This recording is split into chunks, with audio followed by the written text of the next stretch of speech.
Thank you, Mr. President. It is my honor to rise today to speak on behalf of the citizens of the great state of North Carolina.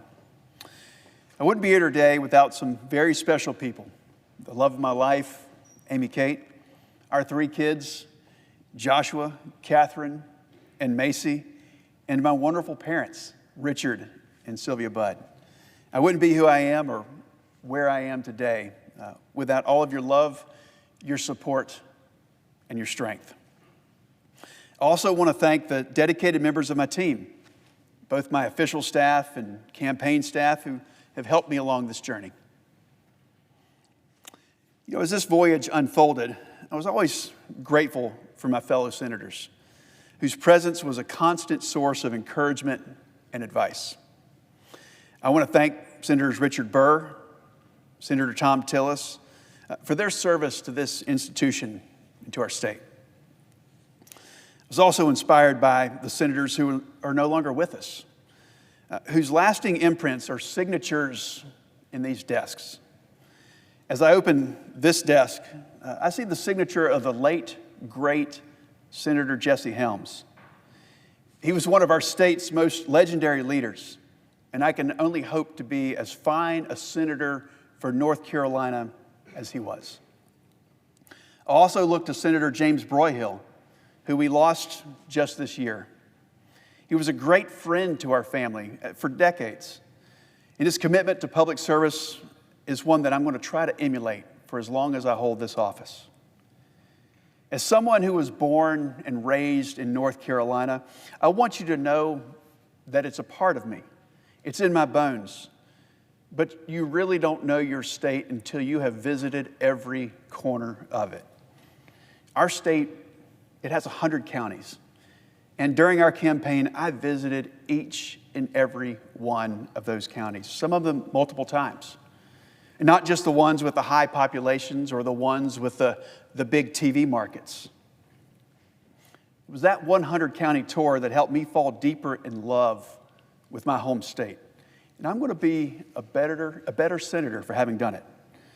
But of all North Carolina's counties, one is near and dear to my heart, and that's Davie County. I was told a while back that I was the first U.S. senator to come from Davie County, and I owe a lot to the place that I call home. It's the values of small North Carolina counties like mine that are my values too. And those aren't just another set of policy issues. North Carolina values are about how somebody goes about their daily life. It's about faith. It's about loyalty to our family and to your friends. It's about being a man of your word. It's about being honest. It's about being reliable. It's about working hard. And it's about serving others. Our state's motto is esse quam videre, or in English, to be rather than to seem. To put it another way, we tend to walk the walk more than talk the talk. And that's the sort of spirit that I want to endeavor with me during my time here in office. You know, in that relatively short time here in the Senate, I've been to 11 countries. I've met with ambassadors and foreign leaders, and I've been able to visit and thank American troops stationed overseas. One of the big lessons I learned is this. For as much importance as we place on our international standing, and believe me, we should, what's most important is that we don't lose our way here at home. We need to be an America that is worth defending. And everything we do here should be about creating a strong nation. But we should not seek strength without purpose. And our purpose is clearly laid out in our founding documents. And it's been taught the hard way through nearly 250 years of lived history, witnessing what works and what doesn't. You know, Winston Churchill once famously observed that Americans will always do the right thing, only after they've tried everything else. In the last few years, it seems like, well, we've tried everything else. A lot of bad ideas, and there's some big things that aren't working. We live in a culture that unfortunately accentuates all the ways each and every one of us is different, instead of all the things that we have in common. And it's these differences that are used by some to drive us apart, drawing lines based on race or gender or bank accounts. You know, in recent years, far too many members of America's next generation are being indoctrinated with a sense of victimhood and despair instead of being encouraged with vision and with hope.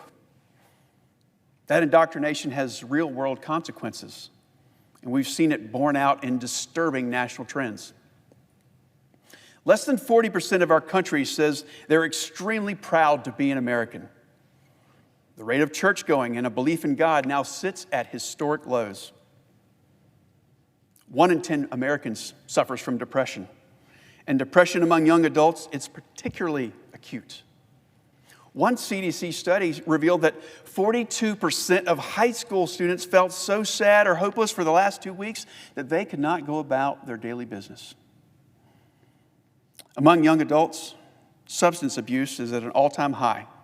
Rates of suicide have increased, and more than 1 in 5 high school students has seriously considered attempting suicide.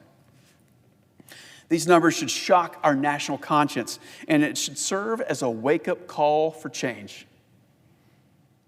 Despite of these discouraging statistics, we don't have to reinvent the wheel to know how to get back on the right track. Instead of teaching the next generation of Americans to wallow in all the things that their country has done wrong, we need to be celebrating. We need to be learning and building on all the things that we've done right. Simply put, we need to teach our kids to love our country and not to hate it, to have a spirit of gratitude and not one of disdain. Great nations succeed when their citizens not only have a focus on what makes them great, but also when we collectively keep our eyes on what creates prosperity and human flourishing. But when we give our government too much power, the less freedom each individual has over their own life. Less freedom means you have less money and less opportunity to achieve your God-given destiny. When the government stops us from responsibly producing energy, for instance, and then attempts to dictate our consumption habits, well, it makes life harder and more difficult for hardworking citizens, and it stifles our nation's strength. You know, the Apostle Paul, when he wrote to young Timothy, he warned him to watch out for the love of money, for it is the root of all sorts of evil. But in this town, the root of all sorts of evil seems to be modern monetary theory. The supposition that the national debt doesn't matter and government spending should be the driving force behind the economy instead of individuals and private businesses. But the problem with this is that a bigger government with endless spending creates economic stagnation. It convinces people to accept financial mediocrity instead of incentivizing innovative and creative members of society to take risks, to fail, and to get back up and try again for a better tomorrow.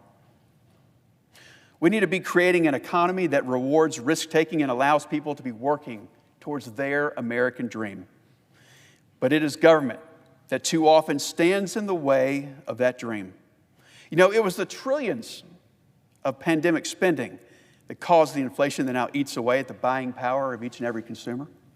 And it was the limitless spending of the last quarter century that has created a federal budget so out of whack that the basic goal of balancing our country's checkbook, well, it's politically toxic to consider. Looking to a government as our economic savior, it's simply not the solution. Capitalism, open markets, a free and a moral people, that's the formula for success. Success that our country saw not too long ago. And we can surely recreate it if we have the right leadership that lightens the regulatory burden on America's job creators.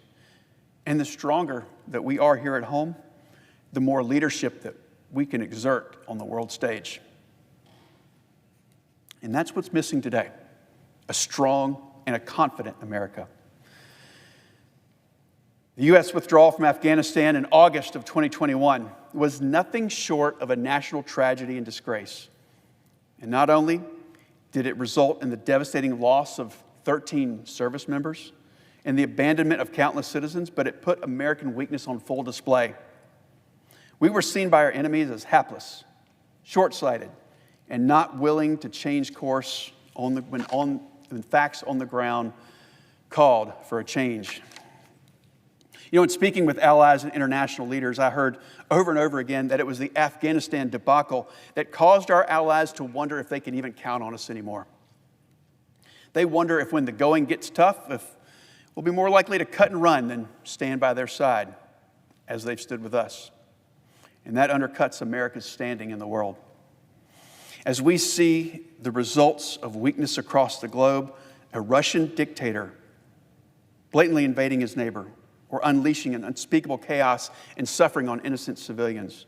Or we see China, led by a brutal communist government, is growing more aggressive not only towards Taiwan, but blatantly launching spy crafts over the U.S. mainland, buying up critical infrastructure inside the United States, and stealing the intellectual property of U.S. citizens. Iran and North Korea are spinning up their centrifuges, cracking down on their own people and making threats to the security of their respective regions. At our own southern border right now, we have a historic humanitarian and national security crisis. But instead of pursuing what used to be a nonpartisan imperative to secure the border, the current administration is retreating from their responsibility to protect and defend this country.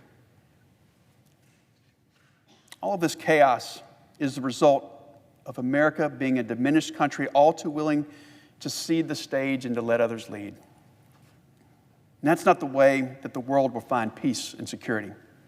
Peace is achieved through American strength, and it is American weakness instead that provokes evil. Our country must return to the principles of clarity and purpose, a willingness to act when the situation calls for it, and the strength to follow through when we face obstacles.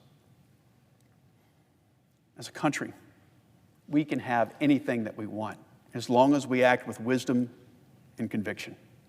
And ladies and gentlemen, we know what works. We've done it before, and you can bet that we can do it again. Despite all the things that are broken right now, none of them can overshadow the uniquely American ability to overcome a challenge.